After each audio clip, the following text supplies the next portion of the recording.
Bonjour, balandi ya Congo News. Congo News TV, émission na biso auto pesaka ba information ya ba musiciens nous surtout na kati ya République démocratique du Congo, pourquoi pas d'Afrique et d'ailleurs. Alors, lelo toko pesa basango ya Jubem Piana Papa Chéri leader ya Mofudena.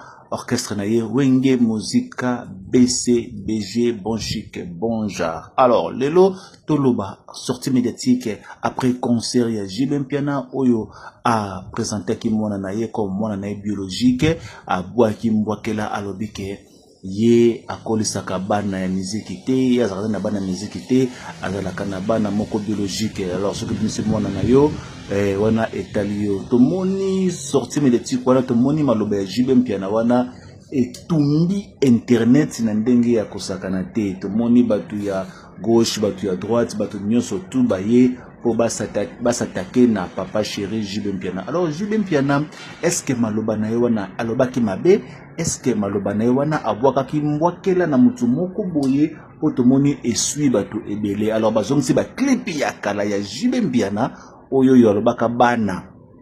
Alors toyebite bana ngona musique yango problème yango esilaka teto ezalaka ndenge nini? Est-ce que Jubem Piana azana raison koloba ke non mwana ya mutu na musique azalaka te ba formande ko formaka? Alors tumunaka pe Roger Ngado alobaka même chose, c'est-à-dire côté ya batu ya Wenge Musica BCBG bandimaka na bango te ke mwana ya mutu na musique azalaka wana ezali concerné bango. Alors pourquoi tout le monde azali kotia yango? C'est comme si azali kobwakela batu ya Wenge Musica maison ya bambwakela.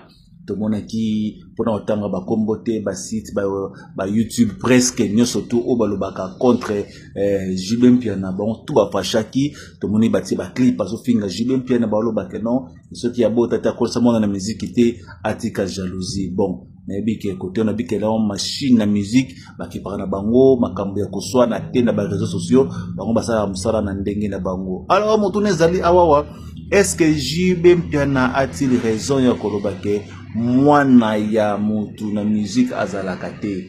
Bota mwana no biologique yembise ndenge Jubem Piana yembisi mwana na ye.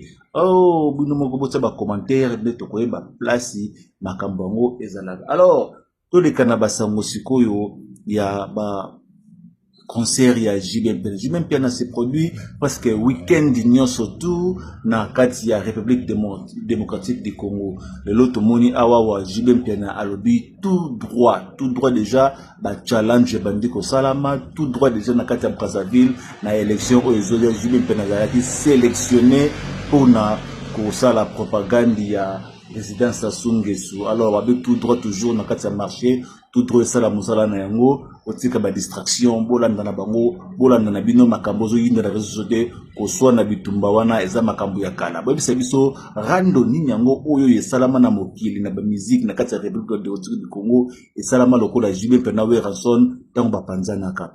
Alors ndenge ba panzanaka na batu ba kufaka batu ba bebanaka ba famille patsa e kabonaka pona makambo ya wera na Jubem Piana. Lelo awa wato mona ba fali ba faire ba bima concurrence na bango eza lokola Jubem Piana na we ranson na tango ya kalati. Alors je ne pense pas que makambo ngo pe e ko susu ko zonga susu lelo ke noto mona orando moko boye bata Jubem na bata wera bazongi ba bebani. Je pense pas que ko sala ma bande ko bolingo bolonga na distraction botala nde musala zo sala ma beaucoup msa orchestre na bino beaucoup msa ba leader na bino bo sala ba challenge ya ba cri na bino asika o ezali kobima. Voilà makambo ya BCBG bito za la thune biso nous surtout kala mingi te tokoya poto soutenir album ya Jubem Piana o ezali kobima balobi tout droit max single tout droit. Voilà on ezali bongo basango ya Wenge Musica BCBG mais todo bate. Est-il vrai que Jubem Piana aloba ke mona mutu na musique azalaka te? Ce que Jubem Piana a raison, comme elle a dit que Jubem Piana a raison. Ce que Jubem Piana a tort, comme elle a dit que non, Jubem Piana a tort. N'eto kondima ke voilà mwana mutu na musique azalakate. Mignon Abraham P aloba de Kambouana. Asalokola a chrétien Jubem Piana.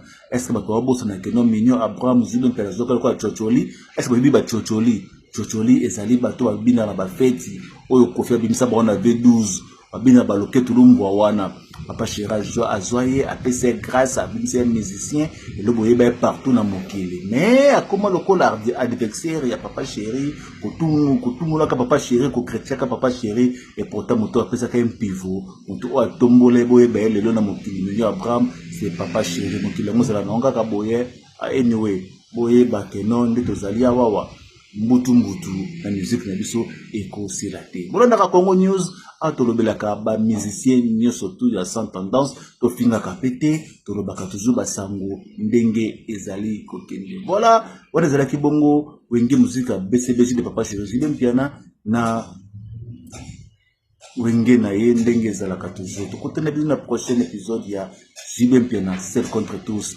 obosana te prochain épisode ekozala héritier Watanabe tozala na Ferigola tozala na Weranson Inonce B Fali Ipupa alors pourquoi pas pe ba mbiaka lokola ba ya nyosh et ça la biso bien tolanda ka bango ensemble voilà tokotana bino na prochain épisode bye bye.